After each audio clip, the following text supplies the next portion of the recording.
Hello and welcome to day 2 of Geneva Trade Week and this session on the intersection of environment, COP26, and business. Joining me here today are two exceptional and high-level speakers for what I hope will be a fairly informal fireside-style discussion about the road to COP26 and how to make businesses heard and feel heard on that road. No further ado, allow me to introduce our speakers for this morning. We have with us Executive Director Pamela Coke-Hamilton of the International Trade Center here in Geneva. Welcome. And with us as well, we have Ambassador Simon Manley, the permanent representative of the United Kingdom to the WTO and in fact, all organizations in Geneva. Welcome to you as well. Just by way of context and introduction to our audience who are joining us from all over the world and who I would very much encourage to use the Q&A box at the bottom of their screens to pose questions to both of our panelists. But just by way of context, I wonder if I could start with you, Executive Director. What is the International Trade Center's role, and especially what is its connection to a more sustainable future?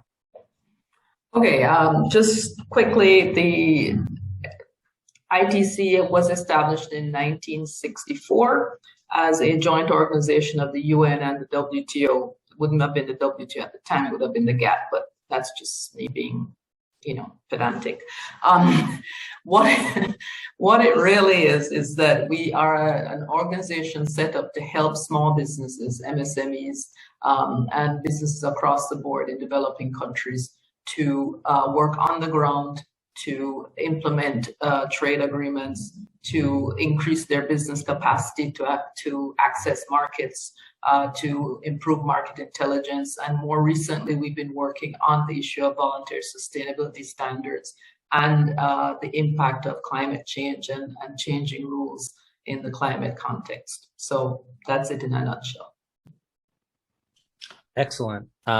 And I think that work is so critically important to everything we're going to talk about today.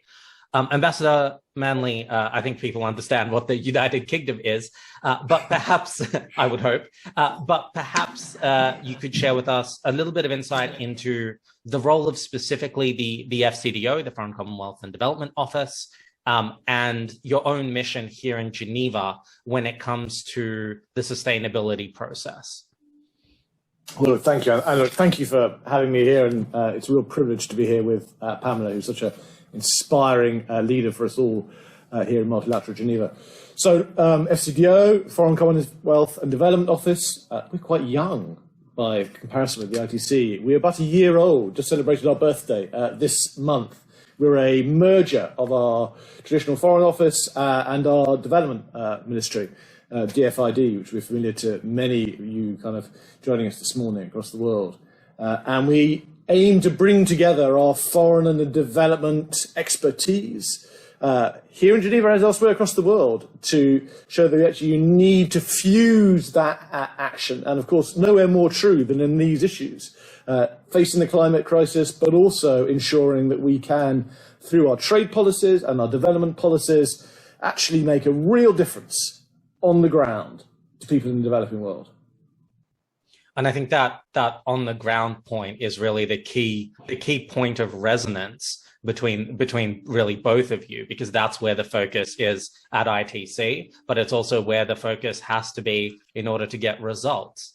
I should say before I get into my sort of more formal questions, that there's a really pleasing synergy to having the both of you here at Geneva Trade Week today. Because, of course, last year at our first Geneva Trade Week, Executive Director, you were on our opening panel, and Ambassador, your predecessor spoke, I think, at our closing panel. So it is wonderful to come full circle and have you both join us today. And we really do appreciate all of the ongoing support from both of your organizations.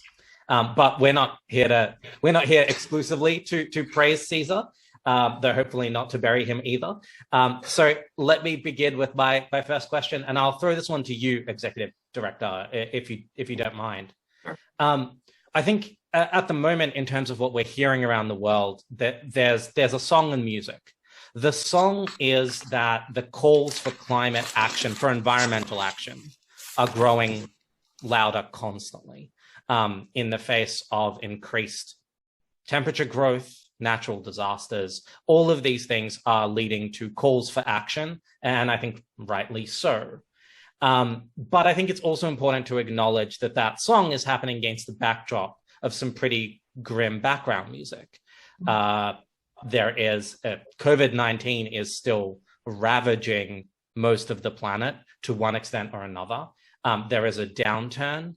There are increased shipping costs. There is global uncertainty. We're still 6-1 in Pick'em, whether we're in a US-Chinese trade war on any given day. Your organization works directly on the ground with small and medium enterprises. In a lot of ways, you're their voice in the international system. What are you and your staff hearing on the ground in terms of the anxieties businesses have about the responses to climate change and environmental challenges and pollution? What are they concerned about? Thanks so much, Dimitri.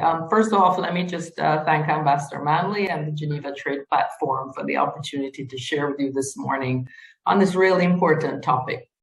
Let me start by saying some of the key anxieties that we're seeing when businesses are adapting to respond to climate change are, first of all, ensuring compliance with the private requirements, the voluntary sustainability standards, and also with the emerging regulations, and of course, having the financial, technological, and human capital resources to make the adjustments. I think it's important that we try to focus on our attention on developing the kind of good business or good trade that's the spirit of ITC's Green to Compete strategy. So let me give you a little bit. Our Green to Compete initiative supports the small businesses to overcome the challenges in the green transition, and also to turn these challenges into opportunities. How? By raising awareness with MSMEs on the importance of improving their reputation by going green, which helps them access international value chains more easily. We also do this by trying to facilitate access to sustainable financing, and also by advising MSMEs on the sectors in which they're well placed to compete, the solutions to build their climate resilience, and also the solutions to increase their efficiency. So some of the examples of work we've done, for example, in the sustainable finance area, through the Green to Compete hub in Kenya, ITC has supported Mionga, which is a Kenyan startup in the dried mango business, to access $300,000 in order to purchase a solar drying truck. The second, in the area of market connections, through our Green to Compete hub in Peru, we're working with a company called Shiwi, which is a local woman-owned company producing sustainable sourced food ingredients from the Amazon. And ITC is supporting them to sell their products online and to reach consumers who place emphasis on sustainable produced products. And then in the area of higher efficiency, ITC is working with the Vietnamese clothing producer Sancom to increase productivity and to save resources like water and energy during the production process. I think key to all of this for many of the small businesses, Dimitri, is the fact that it's fear that they won't be able to function effectively, fear that they won't be able to be competitive. And what we're trying to show them is how they can actually navigate this process and engage more fully in the greening of trade. Thank you, Executive Director. And I think that sort of theme of fear is really interesting to hear from the ground. And I think all of those examples that you brought up of where ITC has sort of stepped into the breach, I mean, it's exemplary in its own right, but I think it also demonstrates the scale of the problem. And on that, I sort of want to turn to you, Ambassador. I know you are personally very focused on the so-called MSME agenda here in Geneva, micro, small, medium enterprises, and what the system can do for them. So you probably, a lot of what the Executive Director heard would be fairly familiar concerns to you, not just in terms of how businesses will survive, but how they will make their voices heard in the negotiating rooms that will determine the playing field. So I guess my question to you would be, how is the UK FCDO, as the host of COP26, seeking to ensure that smaller businesses not only are heard, but also that they feel heard to alleviate some of these anxieties? Look, I mean, you're absolutely right. And let me just pay tribute again to kind of some of the activity that Pamela's just described there in terms of what the ITC is doing in this field. And I think she's got to put a real kind of summed up very well in terms of kind of turning challenge into opportunity. This greening of the global economy can appear daunting, I think, to many medium and small businesses, and particularly to micro businesses. How do we play our part, and is it going to does it pose a threat to us? And I think our message is no, it doesn't. It offers you real opportunities if you can embrace it. And look, it's absolutely essential that those businesses do embrace it. In the UK, we have 6 million small businesses. It's 99% of our businesses. Over half of all those employed in the UK. So unless those businesses are part of this process of greening our economy, greening the global economy, we simply will not be able to achieve what we want to achieve. And look, we have grand ambitions for COP26. But absolutely right, because just look at what we have faced over the course of these last few months in terms of seeing the practical effects of the climate crisis on communities across the globe. This is a vital and pressing issue, and we need to take action now. What can we do? Well, we can do things like today.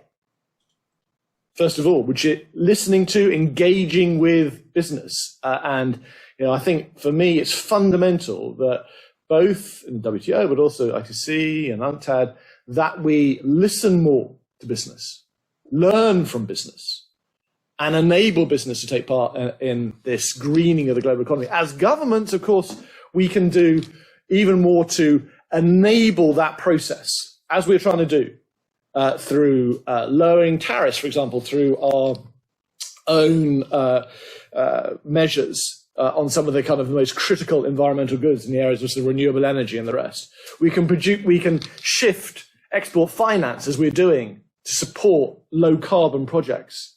And we can ensure that we're working day in, day out to attract investment in those areas that is going to enable us to green the economy, like renewable energy and like electric vehicles. So government can play a role, but it can only play a role if it's in collaboration with business, and particularly those smallest of our firms. Thank you, Ambassador. And I would like to sort of dive a little bit more into the UK's own Green Industrial Revolution plan and how that fits into this picture. But before I do, and not at all meaning to start a fight, Executive Director, I mean, you just heard the Ambassador outline some of the steps and some of the messages. Collaboration with business is always the watchword of government. It's a common refrain. What are the messages that you think the small businesses that you're talking to need to hear coming out of COP26 and indeed out of all of these high offices of state in order for that fear to be mitigated, the fear you were describing before? Is this enough? Should more be said? Is something missing? Yes, I think you are trying to start a fight. I think one of the key messages I'd like to put out there to our constituents is that the issue of cost in going green can be prohibitive, which makes it essential that they receive the support of government and the BSOs to help them make the transition. Many of the small businesses, especially those in developing countries, can't afford to go green, even if they say it's a priority. And this is one of the challenges. We find that small firms in developing countries are among the most concerned about climate change. 68% of the companies in sub-Saharan Africa say that environmental risks are significant to their business. But just 38% of small firms have actually invested in adapting to environmental risks compared to the 60% of large firms. And so what we found is that, also many small businesses simply lack the information and resources to go green, which means that governments need to incentivize going green. And I'm very excited to hear what Ambassador Manley said about the kinds of reduction in tariffs and barriers to going green. So the green-friendly policies that we think should be implemented should include financing green infrastructure, providing energy-efficient retrofit subsidies, investing in sustainable agriculture, making access to concessional loans or recovery programs conditional on commitments to cut greenhouse gases when appropriate, and subsidizing SME access to clean and renewable energies. For example, as my minister, Kamina Johnson-Smith of Jamaica, has shared with us, Jamaica adopted new legislation to enhance financing for MSMEs. And policymakers are also working to facilitate investment in emerging climate-resilient goods and services, as well as mechanisms to encourage the MSMEs to pursue climate adaptation strategies. It's also crucial for us, to help developing countries to sit at the table at multilateral discussions on how trade can contribute to environmental sustainability, such as in the lead up to MC12 and COP12. I think it's important to support developing countries to engage in these kinds of processes and give their voice and their priorities for trade and environment agenda. So we really think that policy from government will certainly undergo green change, and it's crucial that the perspectives of developing countries are taken on board. So in short, there has to be a whole of economy approach to prioritize the green recovery, even above immediate economic benefits. And I think it's important at this stage to also say that, perhaps one of the elements that we could pursue is looking at a trade issues small group in the context of COP26, so that we can actually begin to bring these kinds of issues to the table in an environmental setting where the two tend to run parallel instead of together. So there was a lot there, but I think that the fundamental message about whole of government and whole of economy approach is really kind of the key message, as well as that inclusion of developing country voices and small and medium and micro business voices. Though, of course, that latter half relies so much on organizations like ITC, because if you are running a micro business in any country, you simply do not have time in a lot of cases to attend 22-hour meetings about where commas should go in a non-binding statement. We're not that bad, Dimitri, come on. Sometimes I think we're worse, but I might have soft-sold a bit there. But it's certainly, the process is certainly far too heavy for any small business owner to get as invested in. So they do rely on organizations like ITC to be their voice. But I think I want to come back to some of the government measures that you were talking about, and especially the messaging around those, and come back to you, Ambassador. The United Kingdom recently released its 10-point plan for the Green Industrial Revolution. And I think reading through that, even just the tone is, as the executive director was alluding to, it's overwhelmingly opportunities-led. That was, this is an opportunity for us to remake the economy, to create jobs and progress. Do you think, obviously the United Kingdom feels like that's the right message for the United Kingdom. Do you think that kind of opportunities-led messaging is the way to go all over the world to get COP26 across the line? Do you think that's the kind of message that will resonate here in Geneva with delegations? And frankly, is it one that will land on factory floors and in offices and in fields all over the world? Look, I think we have to change the narrative to one that underscores the opportunities here. Look, I think we all recognise, and Pamela's kind of rightly alluded to the real life challenge that companies, whether it's in sub-Saharan Africa and small island states, are already facing from the effects of climate change right here and right now. This isn't something that's going to happen in 15 or 20 years. It's happening now to so many communities across the world. But I think it is important for governments to identify opportunities, to give people hope that we can embrace this green transition. Let me just kind of endorse what Pamela was saying about the holistic approach. That's exactly, Dimitri, as you said, that's what's in our own government's plan, and also the critical role that trade can play here.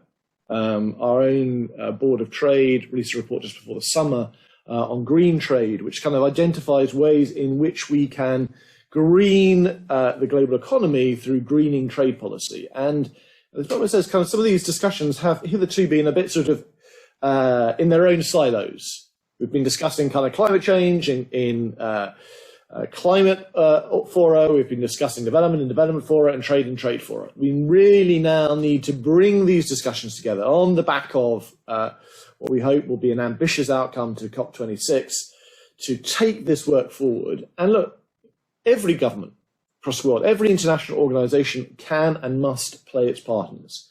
For our part, you mentioned our 10-point plan.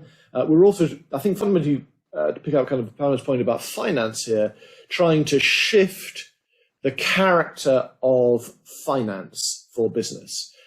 We have our own kind of British Business Bank, which is a sort of national development bank, if you like, which we are trying to shift across in terms of its own focus, its own objectives towards the transition to net zero. But we're also looking to the private sector, to commercial finance, to do the same, to understand the needs of its clients, small, medium, micro, and bigger firms, to enable their own transition, so as to seize these opportunities that the green transition will offer, while acknowledging the kind of the anxiety, genuine anxiety that many people, as you say, Dimitri, will feel about how this is going to affect them. But we have to give people a positive narrative about the way forward.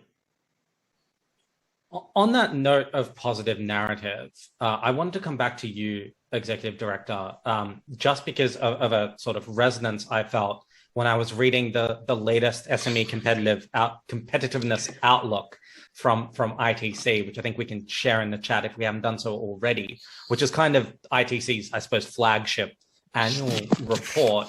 And this time you focused very strongly on sustainability and environmental sustainability.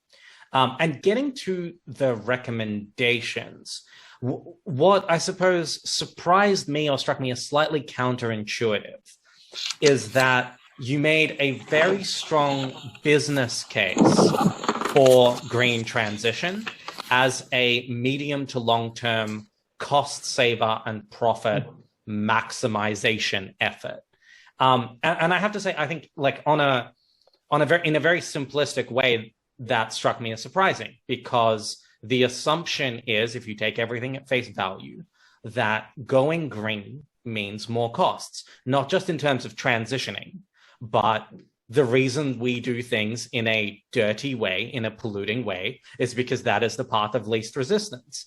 If solar had been cheaper than coal for the last 200 years, we would have no coal power plants. But it's been considerably cheaper. It is cheaper to dump waste into a river than it is to properly dispose of it. That is the narrative around going green. It is pain you have to bear, either in a moral sense or because governments will force you to do so through regulation.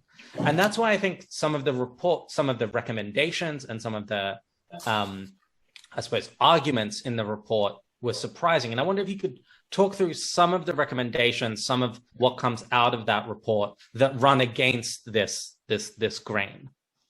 Sure. Thanks so much, Dimitri.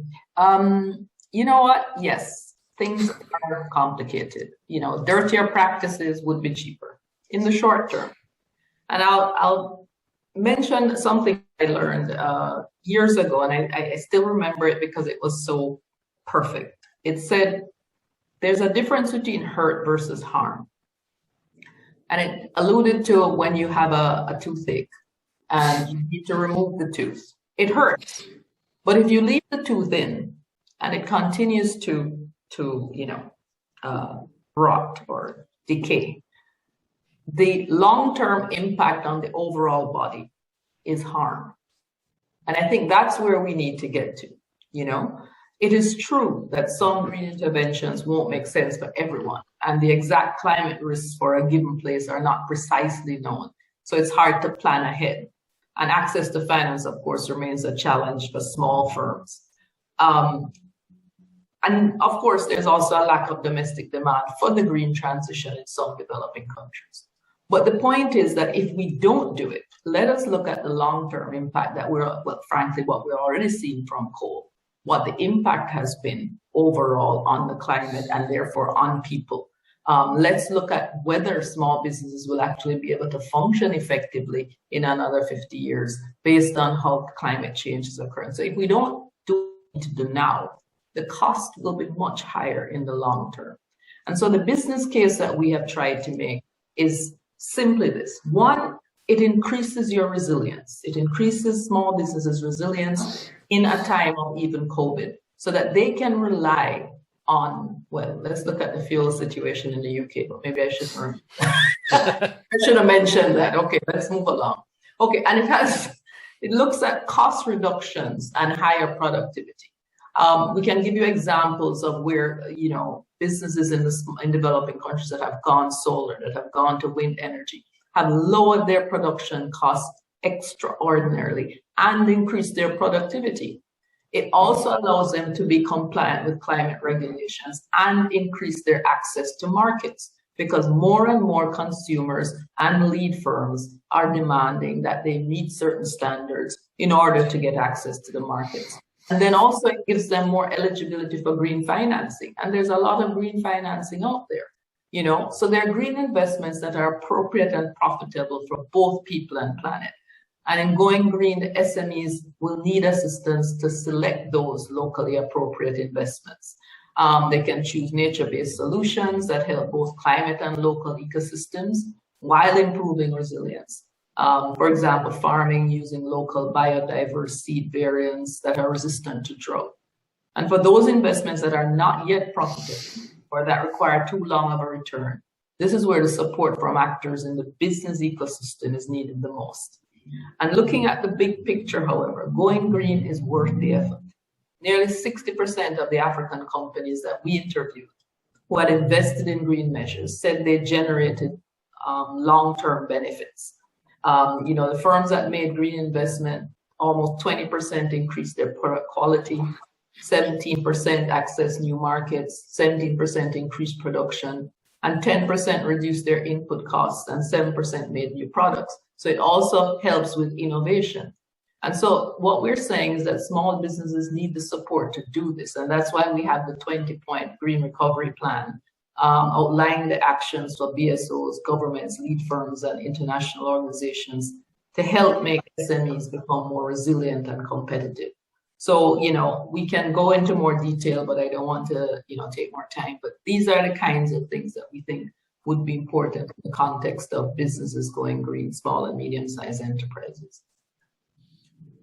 Thank you, Executive Director. It's really interesting to hear that almost two-sided story. Yes. Because I have to say, when you began your answer to that question, and you were talking, I think the tooth removal analogy is visceral. Thank you for that. But also, I think it does speak to this kind of moral and planet-wide case. But as you were saying that, I couldn't help but think, if I was a small business in a developing country that is currently ravaged by COVID and the sort of buffeted by the global economy, and someone was turning to me and sort of making this case that I should take on short to medium term pain in order to avoid the climate change itself, I think the temptation for me to say was, this is, I don't have the capacity to do this, to take on this pain in order for this global cosmic good that may not materialize if others don't do the same. So there is, while there is a strong moral case, I thought the second half of your response, which spoke directly to the fact that, hey, you're not doing this just to save the polar bears or even to prevent long-term damage to your own business 15 years from now, which is a very long time indeed. There's actually direct commercial benefits. This is a reinvestment you can make in your own business to be stronger. And I think we do need both sides of that equation. I don't want to belittle the moral case, but I think that second half was really kind of poignant and impactful to a lot of businesses. I think it's great to hear you make that case. I'll pass it back to you, Ambassador, with something of a challenging question born of all of my cynicism.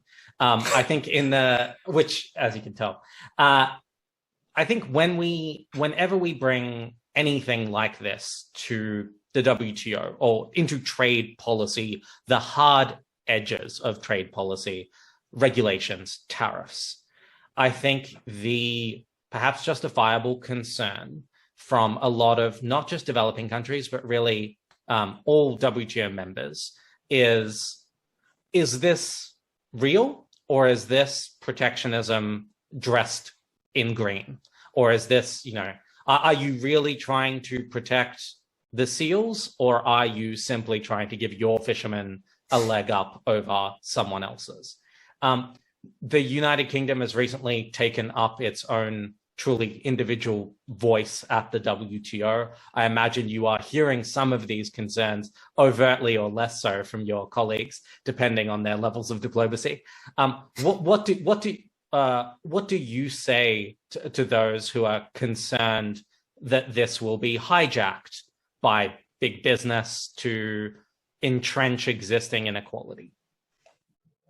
Well, thank you, Dimitri. And look, I mean, first of all, don't knock the polar bears and the seals. I'm still recovering from Pamela's dental analogy, but look, of course there are those concerns. Of course, you kind of occasionally face those accusations, even from my extraordinarily polished diplomatic colleagues in the WTO. But look, I don't think any of us can deny the scale and the ferocity of the climate crisis that we're facing right now. What we have seen, just as I said, just over these last few months, surely with the temperatures that we've seen, the floods, the storms, it's happening. It's happening right now. And the countries that are most vulnerable to this, look, we are all vulnerable. We all face existential challenges to the way that we have, our economies have worked for the last 200 years. But the most vulnerable are some of the poorest nations on earth. They are the small island states. They are the least developing economies, whose economies stand to be ravaged by the effects of climate change. So we have to seize these issues, I'm passionate about this in the WTO. This is not some kind of issue that we can kind of push off to some work program that's going to kind of report in 20 years' time, or we can't have another fisheries subsidies negotiation that takes 20 years. We need action now, and we need to fundamentally kind of rethink the timescales with which we work on these issues. If trade is going to be part of the solution to what is an existential crisis for all of us, but for particularly acute for those most vulnerable countries. Boris Johnson said at the UN General Assembly a couple of days ago that COP26 represents a sort of collective coming of age. And that we have to show that we have the maturity and wisdom to act. And I think that's as true in the WTO as it is in the UN. Now is the time. Now is the moment. We have to act. That certainly resonates with me, and I hope that message is resonating around the world. I hope it resonated at the General Assembly. I will make you a deal, Ambassador. I will not knock polar bears and seals if you don't knock working parties that take 20 years to report. Which are my precious endangered species. But actually, I did want to just kind of dive into this, and we do have questions starting to come in, which I'll turn to in a moment after just a little bit more hassling you myself. I thought listening to some of the examples that the executive director was going through in terms of businesses that have made a green transition and that were sort of delivering green outcomes. What struck me was that nothing on the list are what you traditionally think of when you hear green transition. So she wasn't talking about a solar panel factory. She wasn't talking about wind turbine manufacture. And I think that does sometimes get lost in the debate, doesn't it? Whenever you hear even, you listen to President Biden talk about what a green revolution means for the US, a lot of it is through this lens of rebuilding big factory jobs, mega factories making big, complex machinery. And I can imagine that developing countries listening to that are saying, well, hold on, some of us will get a slice of that pie, but we can't all simultaneously be exporters of solar panels. Someone will have to import this. So I guess I would put this to both of you. I don't know which one of you wants to have a go at this, but how do we broaden the conversation to broaden people's imagination about what a green transition can include to go beyond these sort of iconic things? And while you do so, I do urge people to drop their questions into Q&A so that I can leave these nice people alone and they can deal with your questions instead. Simon, do you want to go ahead? Yeah, well, I mean, I was, like Dimitri, I was tremendously kind of impressed by those statistics that you kind of had there, Pamela. And I think we have a shared responsibility to tell those stories and to tell them more effectively. Because actually, the practical stories of how businesses, smallest businesses, particularly in the developed world, are making that transition is infinitely more powerful than the voices of governments and diplomats, to be honest. When it's a sort of slightly similar example, but when we try and persuade companies to export, and it's a struggle, right? It's easy to be contained and content with your domestic market, but we all know that companies that export more are more productive and more successful. And we can say that until the cows come home. But actually, what resonates are the stories of the firms that have done that, particularly the smallest firms, to show that, you can do it. You can make that difference. And I think that's what we need to do with the green transition and the sort of examples that Pamela cited. Thanks. I just wanted to say, Dimitri, that, just to go back to something the ambassador said earlier in his presentation, that we have to pull together the strings of trade, development, and climate change in one group. I think that is what is going to be one of the significant changes in how we approach this issue.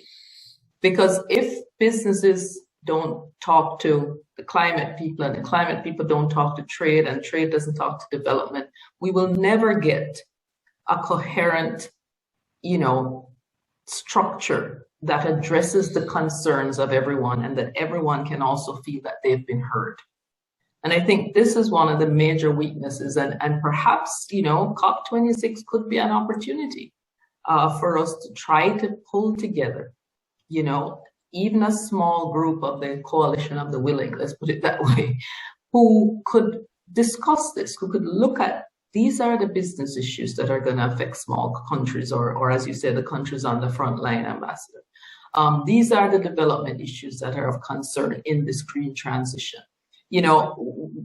30 years ago when we were discussing intellectual property rights, and I was here in Geneva, in Uruguay around, it was as much of a challenge then for us to see value in that.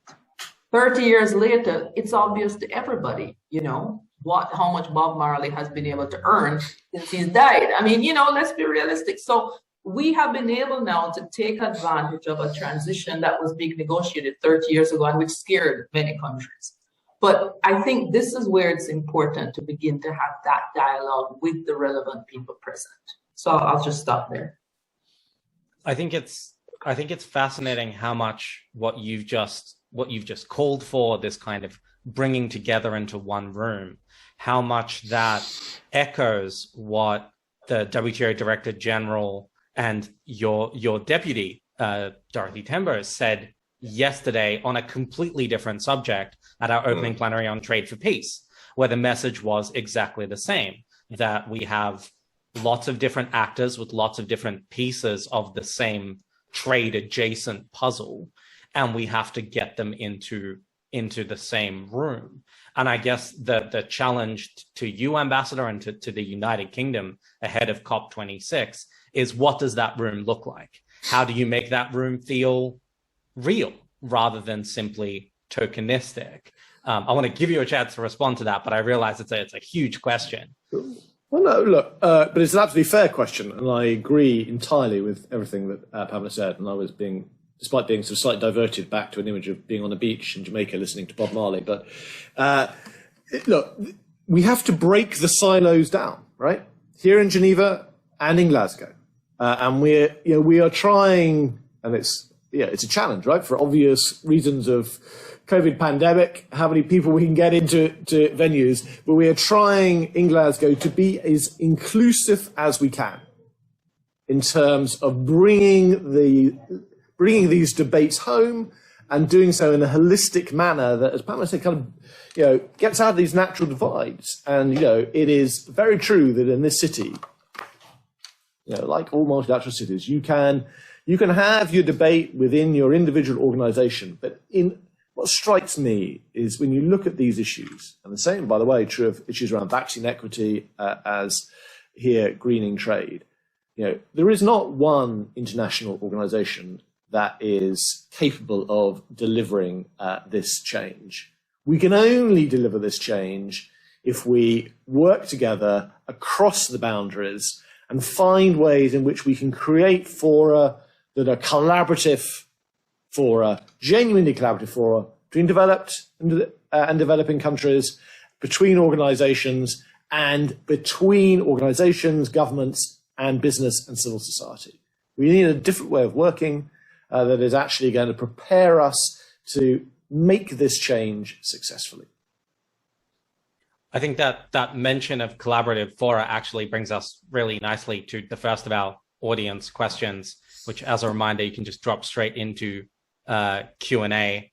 The question was, I think that this will go for both of you, but I think we'll start with you, Ambassador, just to stay with you, is what do you see the role of the WTO in the debate around making trade greener?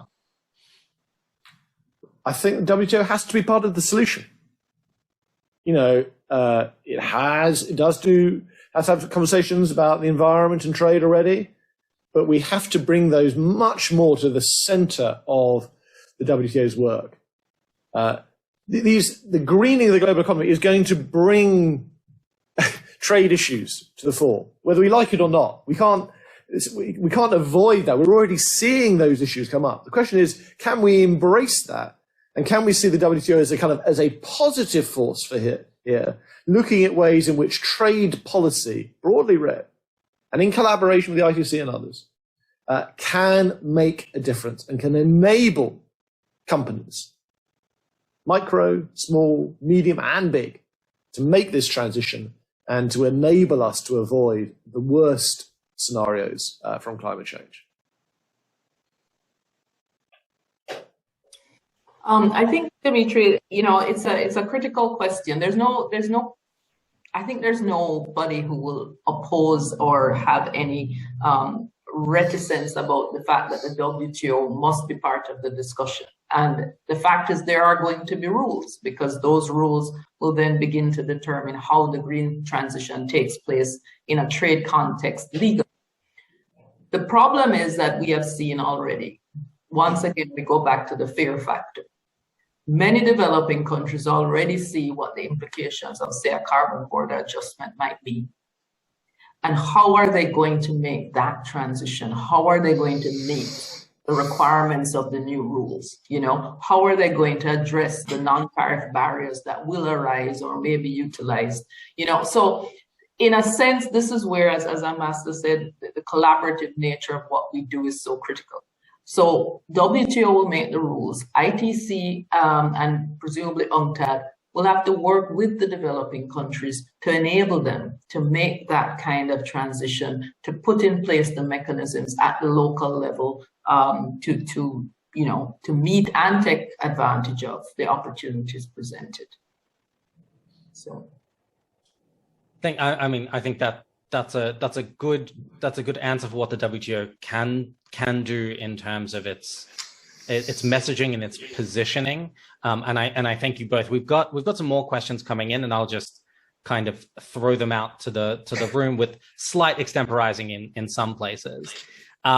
We have a question about what kind of support is the WTO planning for Africa as part of the post-COVID recovery. But I wanted to perhaps, given that we have spoken about, I suppose, the negotiating function, the convening function, ITC is, of course, a WTO agency in part, and Ambassador Manley, the United Kingdom, is a supporter of, I believe, the enhanced integrated framework within the WTO, but also the standards, the STDF, the TFAF, all of these aid for trade bodies within the WTO house. So I wonder if both of you could speak just briefly about what are the kind of practical on the ground things that are planned for Africa's post-COVID recovery. And I might start with you, Ambassador, just because we've just hassled Pamela. I'd also just cite the support we offer to kind of Commonwealth small states to kind of engage in the negotiating process here in Geneva, because Pamela rightly kind of referred to it earlier. It is a real challenge. You know? I find it quite a challenge to kind of be in several places at one and the same time. And I'm fortunate. I mean, a kind of reasonably large mission here, and it's so much harder for some of the smallest countries to participate, and we need to enable them to participate. I wouldn't sort of talk of an Africa-specific response, if I may, because I think, you know, we need to look at this holistically. And, you know, look, we are still going through, as you said, Dimitri, at the start, you know, we are not through this pandemic. For lots of the world, this is absolutely the lived reality. Kind of sat here in Geneva, it's kind of easy to forget quite how overwhelming the pandemic continues to be for most people in the world. And, you know, it is particularly acute in Africa, clearly, because we have not been able to deliver the scale of vaccines that Africa needs. That's kind of one of the big challenges. And that is a particular role, I have to say again, for the WTO, again, in collaboration. Now, you know, let me kind of, you know, praise the work of Dr. Ngozi here in kind of working with Dr. Tedros at WHO and Darren Tang at WIPO to forge a really collaborative response between the international organizations and with the private sector to help scale up production, distribution and delivery of vaccines globally, because that has to be right at the forefront of enabling Africa's recovery from this pandemic and to enable us to build back better. But then, yes, it is about looking to the future and seeing how we can help enable a greener, more sustainable recovery from this pandemic.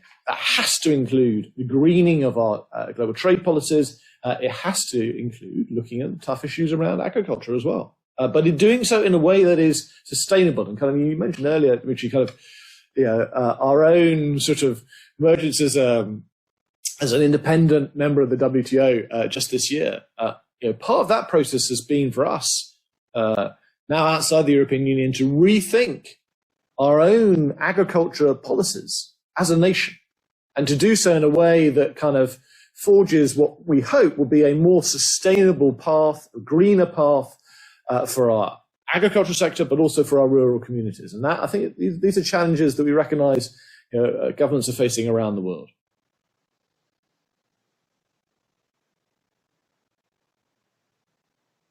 Sorry, I was off. From my part, Dimitri, I think we have worked in over 50 countries in Africa over the last few years. And we actually just launched a One Trade Africa program in November or December of last year. And the primary reason for that is to see how we could actually take the AFCFTA as a fundamental basis for our interventions across the board. Because in the final analysis, I think the AFCFTA can be the single most transformational agreement worldwide, and also for Africa as a continent. And so what we want to do is to ensure that any kind of interventions that we do also are collaborating in achieving that vision of the heads of state of Africa. So we're working at several levels. We work in the digital space.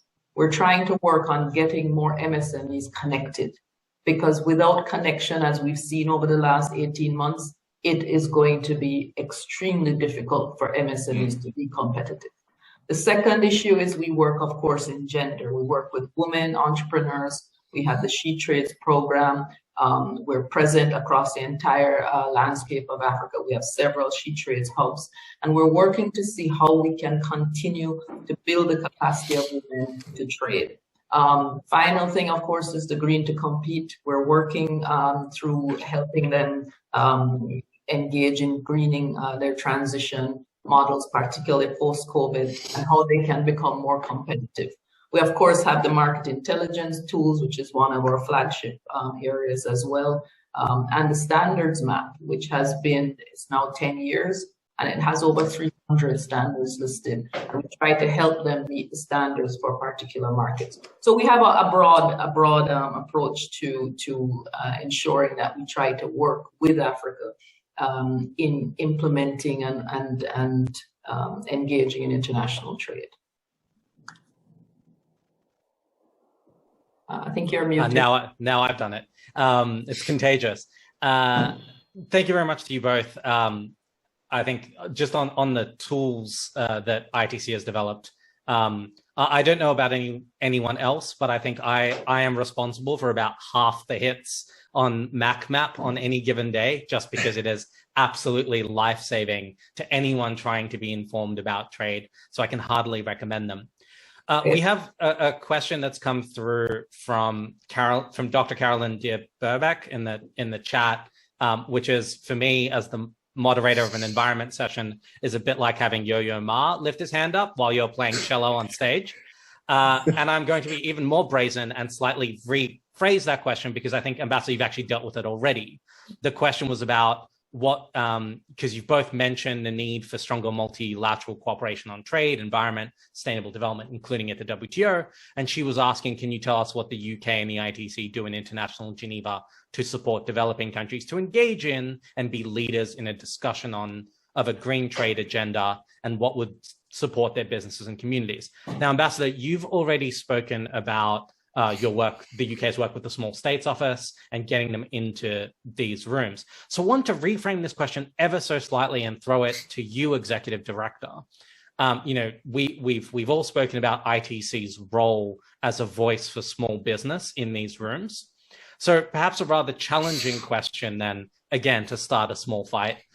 Do you feel like ITC is invited into the room enough to be that voice? And are there ways that the delegations here, the WTO, can bring a bigger voice for business, both through ITC, but perhaps through UNCTAD, through the WEF, through others, and the businesses themselves?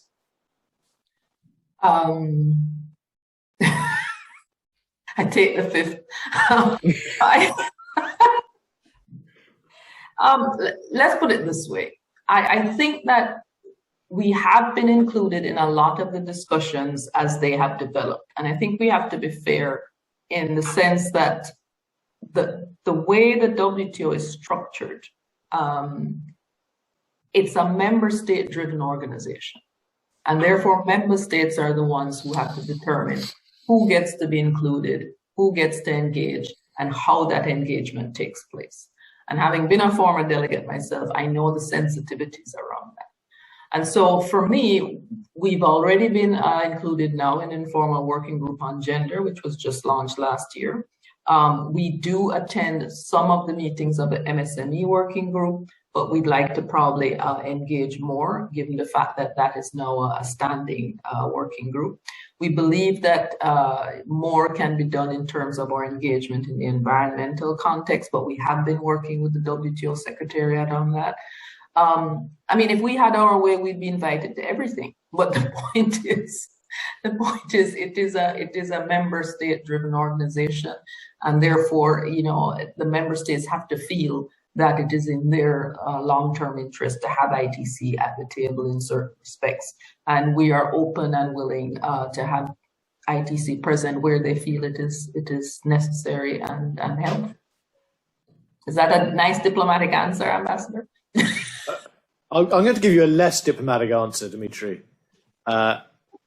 this member-driven organisation, of course, it's true, but it's a mantra which I have to say I find occasionally drives me a little bit mad. I'd love to see more of Pamela and her team at the WTO.